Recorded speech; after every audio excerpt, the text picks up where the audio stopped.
If you want to mirror the screen from your Realme GT 8 Pro to another device, then in that case you want to open settings, and then over here in settings we can go ahead and open device connect, and in here we should be able to find the TV option.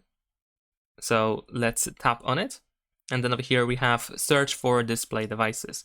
In this case we need to agree to audio recording and location, and scroll down to also accept photos and videos and audio files access, and tap agree and continue. Some other stuff that we need to agree to, and press agree and continue. If you have personal hotspot, it has to be disabled. And there we go, then you should be able to find your other devices that you can connect to. If you cannot find your other device like a display or a TV, then make sure that it is connected to the same Wi-Fi network, and also it supports Android smartphones.